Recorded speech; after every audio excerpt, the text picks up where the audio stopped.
Alors, bien le bonjour tout le monde. Alors, pour ce second flash métier dans le cadre du mois dédié au métier de l'alimentation, celui-ci s'articulera autour des métiers de la viande.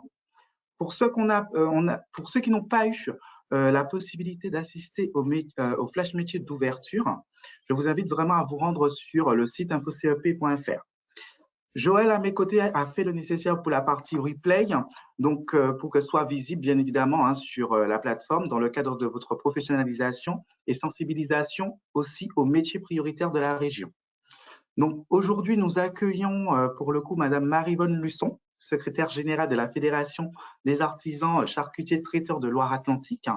Et à ses côtés, nous remercions chaleureusement Monsieur Olivier Le Gloanec, professionnel du secteur, qui malheureusement, voilà, on ne peut pas forcément visualiser suite à des petits problèmes techniques. Vous inquiétez pas, ça va très bien se passer.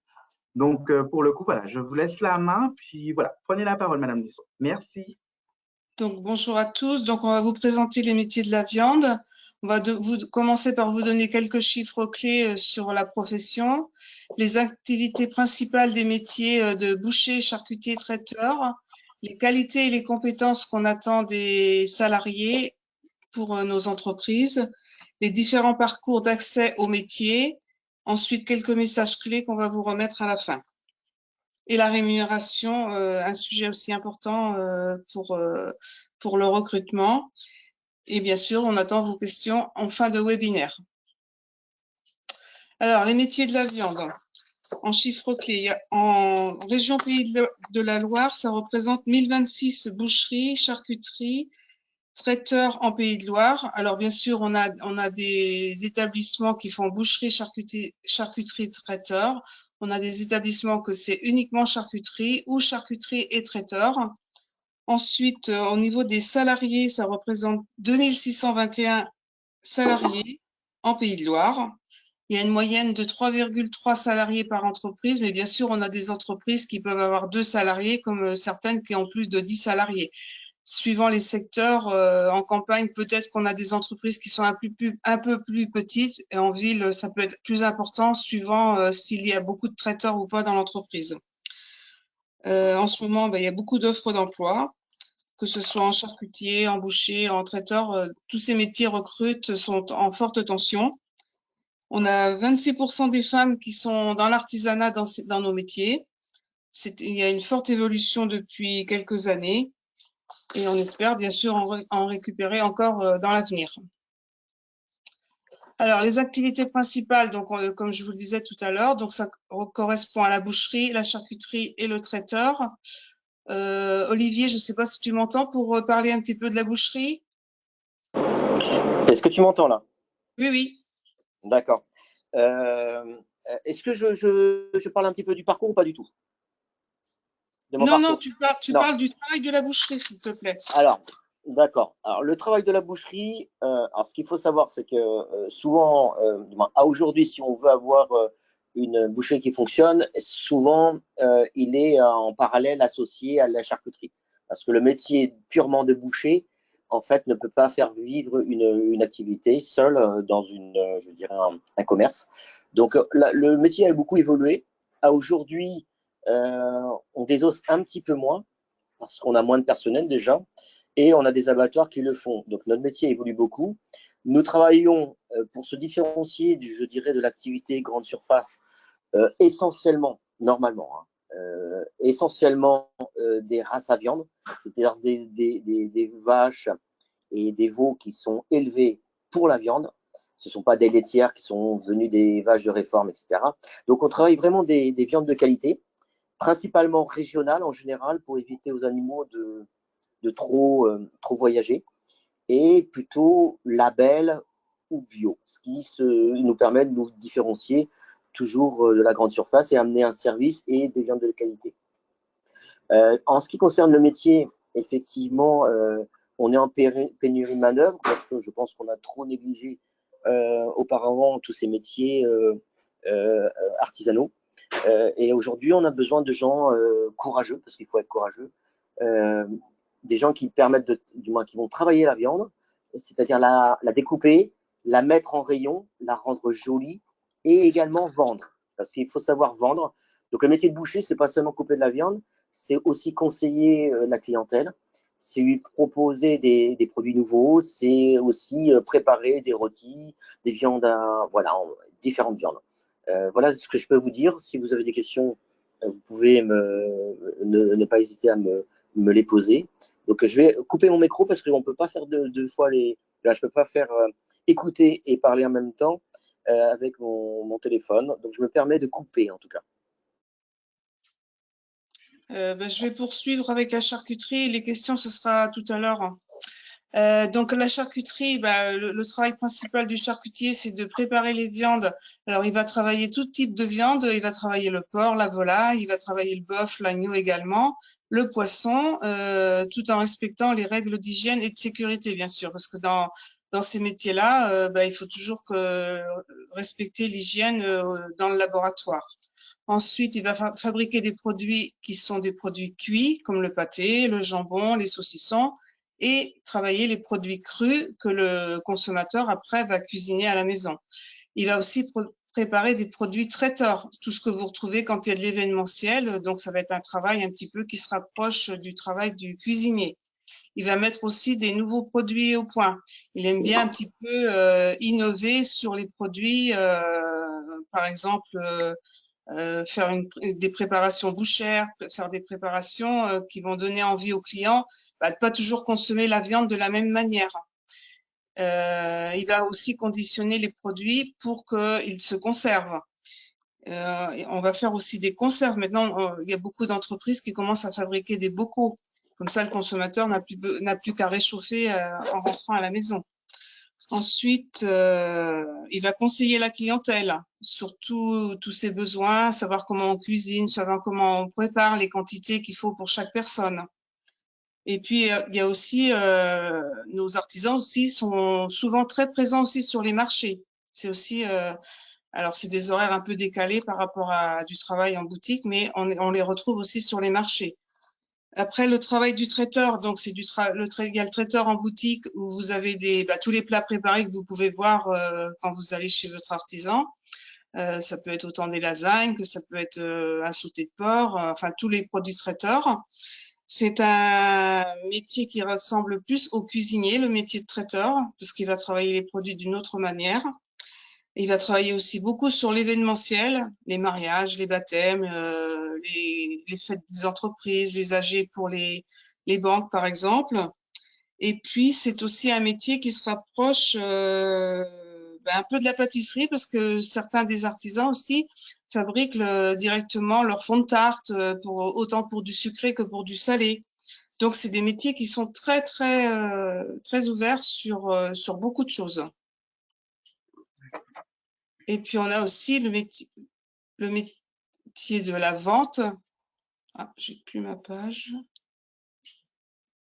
La vente en alimentaire. Alors là aussi, ce sont des métiers où il faut avoir beaucoup de rigueur parce que c'est quand même l'image première de la boutique. Donc, il faut avoir du personnel qui sache bien vendre, qui sache conseiller les consommateurs. Il faut aussi savoir rendre la monnaie, faire attention à bien peser, bien calculer les portions pour la vente.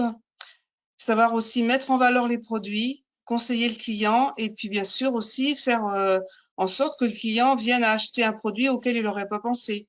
C'est communiquer beaucoup avec le consommateur, avec les équipes de vente aussi qui sont en laboratoire. Et puis le dernier point important, c'est aussi tout l'entretien et le nettoyage des locaux et les règles d'hygiène qui sont appliquées comme pour les personnes qui travaillent en laboratoire.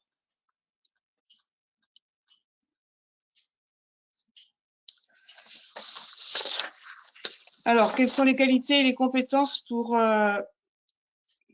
exercer ces métiers?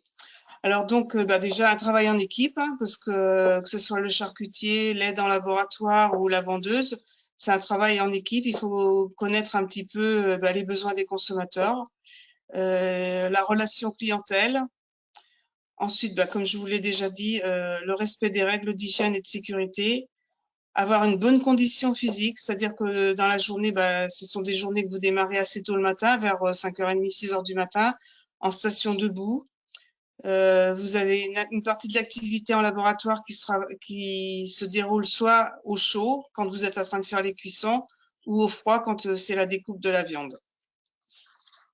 Il faut avoir aussi des capacités manuelles et pratiques. Il faut avoir quand même une certaine dextérité parce qu'il faut quand même manipuler les couteaux, manipuler pas mal d'outils. Donc, il y a beaucoup de rigueur à avoir de ce côté-là.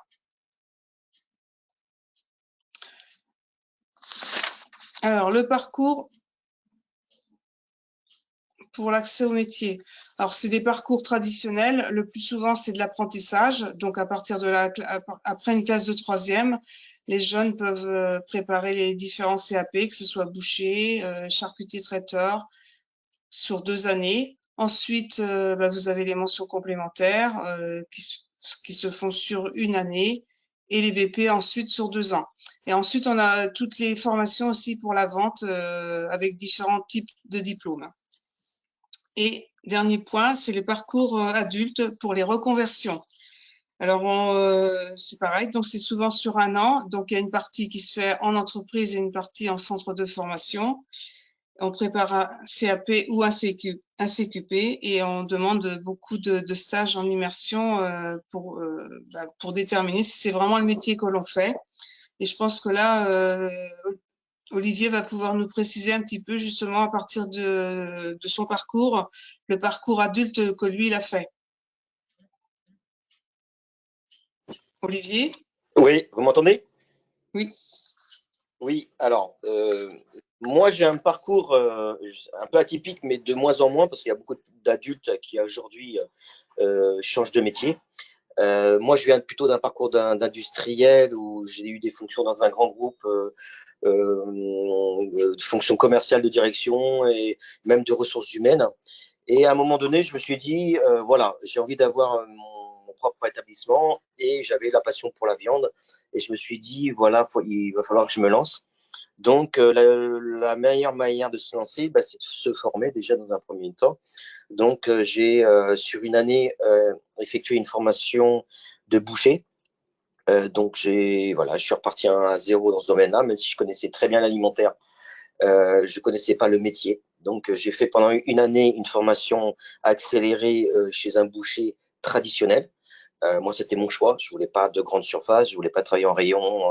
Voilà, je voulais travailler dans une boucherie classique avec comme but, bien sûr, d'acquérir une boucherie charcuterie parce que les deux vont de pair pour que l'activité soit performante. Donc pendant 1 an, j'ai fait ça. Donc là, vous apprenez les rudiments du métier. Le point de vigilance, c'est que c'est court, 1 année, et que il ne faut pas traîner. Il ne faut pas se dire ouais, j'ai 1 année, j'ai le temps. Il faut apprendre rapidement. Il faut apprendre en cours. Il faut participer, mais il faut aussi beaucoup demander à son maître de formation au niveau de la boutique de lui montrer constamment voilà le métier parce que c'est très rapide. Donc faut être comment dire, curieux. Ça, c'est une des qualités pour moi. Et lorsqu'on a aussi une vie personnelle, ça, il faut aussi y penser. Parce que vous repartez voilà, en formation. Si vous avez un conjoint, une famille, c'est pas toujours facile à gérer. Donc, il faut y réfléchir quand vous vous relancez là-dedans. Mais c'est un beau métier, que ce soit la boucherie ou la charcuterie. Et il y a surtout du travail pour les gens qui sont courageux. Voilà ce que je peux vous dire. Après, s'il y a des questions, eh ben moi, je suis obligé de couper mon micro pour vous écouter peut-être. Donc là, je coupe mon micro et j'attends vos questions éventuellement.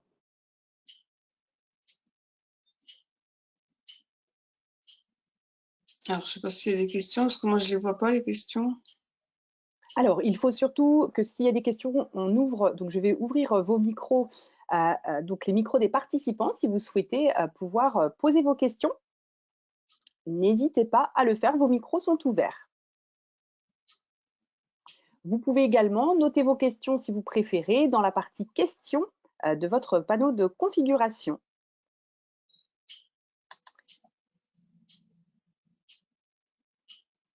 Il n'y a pas de questions pour l'instant. Non. Oui, le slide, hein, et on s'en excuse, est totalement tronqué. Alors, on ne sait pas pourquoi il y a ce visuel qui coupe complètement. C'est voilà. Alors, la technique n'est pas avec nous ce midi et on s'en excuse, hein, vraiment. Ouais. Donc, on va poursuivre alors et puis on verra tout à l'heure s'il y a des questions. Alors, sur la rémunération, que ce soit les métiers de la vente ou les métiers de boucher, on a une fourchette de salaire d'entrée qui démarre aux environs de 20 000 €. Et après, suivant le métier qu'on exerce, c'est évolutif et de plus en plus c'est évolutif. Il faut faire ses preuves comme dans beaucoup de métiers, mais c'est des métiers dont la rémunération a beaucoup évolué depuis quelques années. Et puis la personne qui s'investit, en principe, a la rémunération qui correspond à ses valeurs. Alors,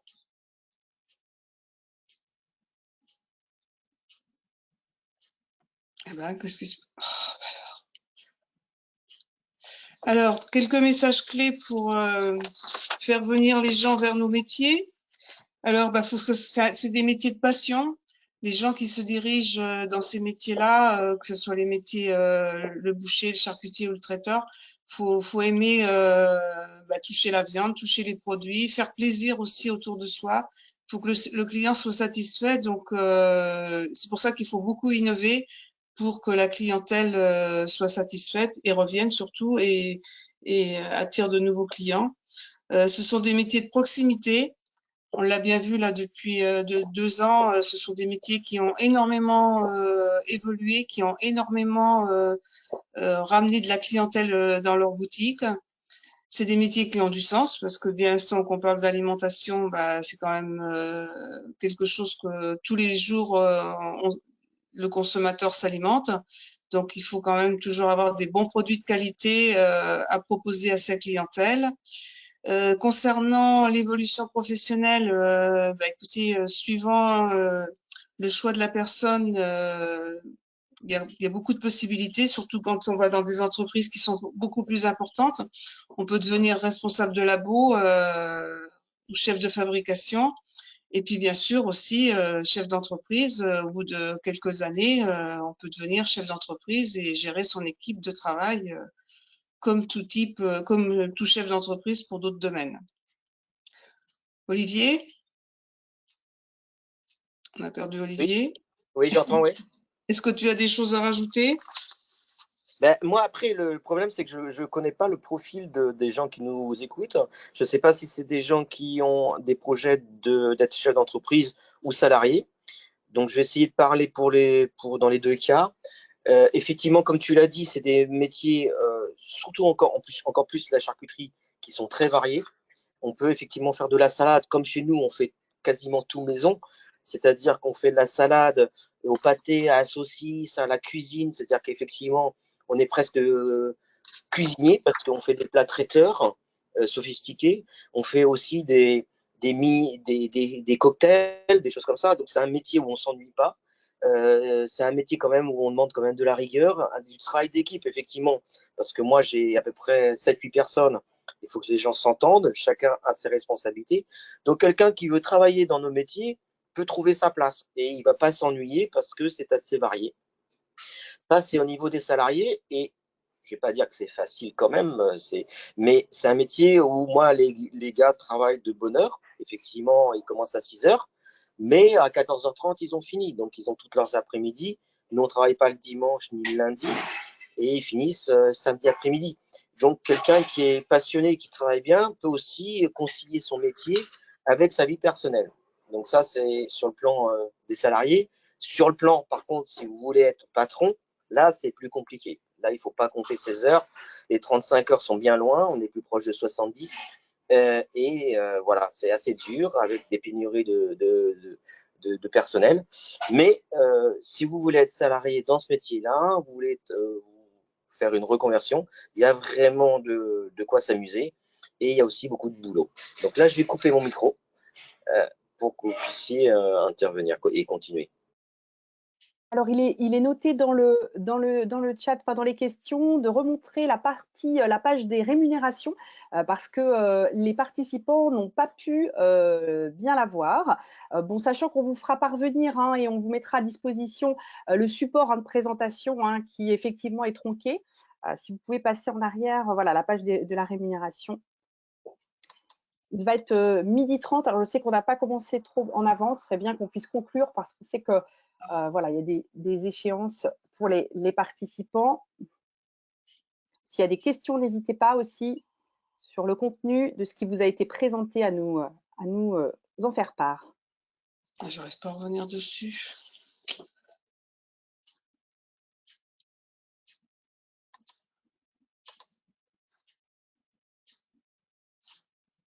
Alors, les rémunérations.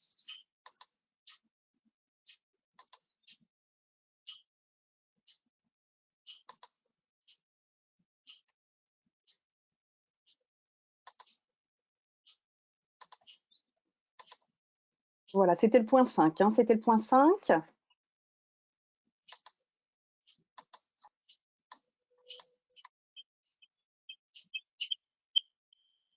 Je ne vois plus.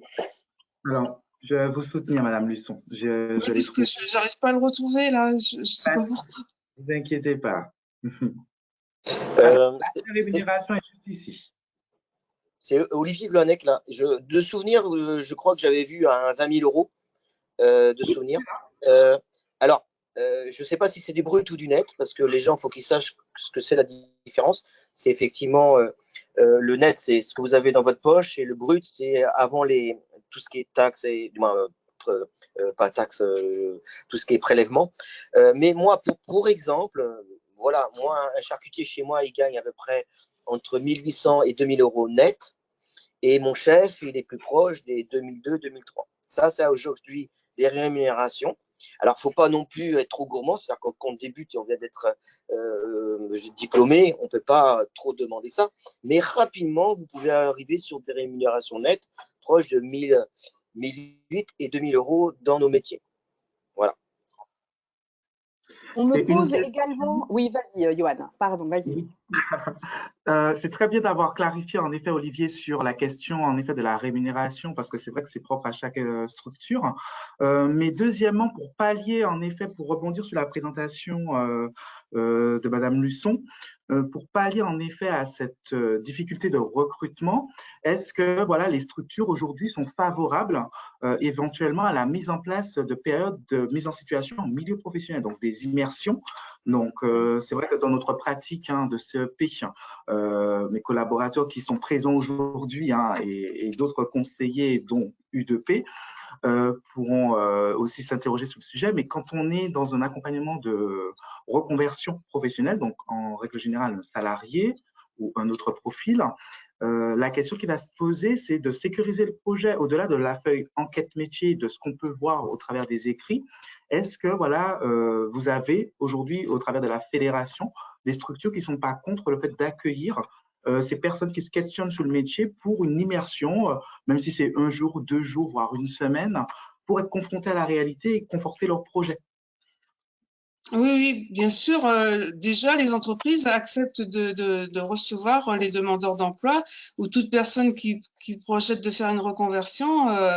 Ils sont tous ouverts, bien sûr, parce qu'ils savent que c'est leurs futurs employés ou peut-être leurs futurs repreneurs par la suite. Donc, les portes sont largement ouvertes. D'accord. Donc, si par exemple demain, par rapport à votre présentation, voilà, lors d'un accompagnement dans une démarche de reconversion, dès lors qu'on leur communique en effet ces métiers dits en tension et qu'il en ressort un de ces métiers-là pourrait correspondre à leur profil de compétences, est-ce que un CEP peut éventuellement vous adresser un mail pour avoir la connaissance d'une structure qui serait favorable à l'accueillir ce salarié dans le cadre de l'immersion? Tout à fait. Que ce soit en boucherie, en charcuterie, en traiteur, toutes les entreprises acceptent parce que franchement, il y a tellement une pénurie importante et d'autant plus que les adultes ne vont pas avoir une immersion comme un jeune qui est encore au collège. Il va avoir une autre vision. Puis souvent, c'est quand même des reconversions qui sont déjà un peu qui ont quand même été étudiées à l'avance. Ils y ont pensé, ils y ont réfléchi. Donc, ça peut les conforter au contraire. Au contraire, c'est ça dans le cadre Je peux me permettre? Allez-y, monsieur. Alors moi, pour ma part, j'en fais à peu près 2 à 3 par an, chaque année. Et c'est presque une obligation, surtout quand vous êtes en reconversion, parce que on peut s'apercevoir en général, pour moi, ça peut durer 4-5 jours. Pour pouvoir voir une semaine complète, parce que dans une semaine, en fait, il y a des étapes qui sont différentes. On reçoit les porcs, on les coupe, on les traite, etc. Donc, c'est bien au moins d'avoir 4 jours. Donc, ça permet à la personne de vraiment découvrir le métier et de se dire, oui, ça peut être pour moi ou pas. Et nous, j'ai reçu, là, il n'y a pas très longtemps, une jeune qui est en BTS communication et qui voulait se reconvertir et qui a essayé sur la partie labo, donc partie pratique.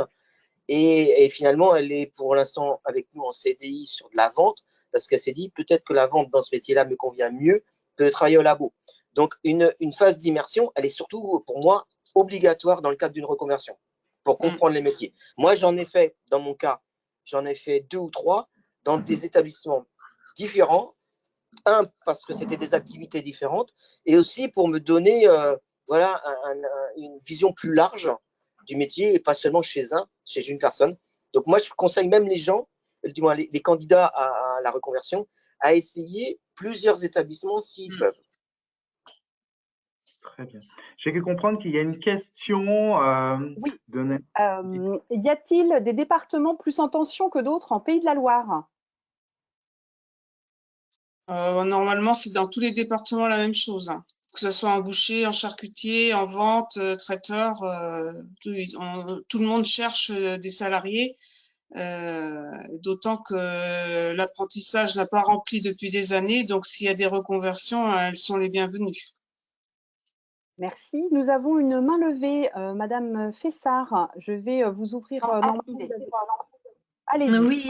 Oui, bonjour.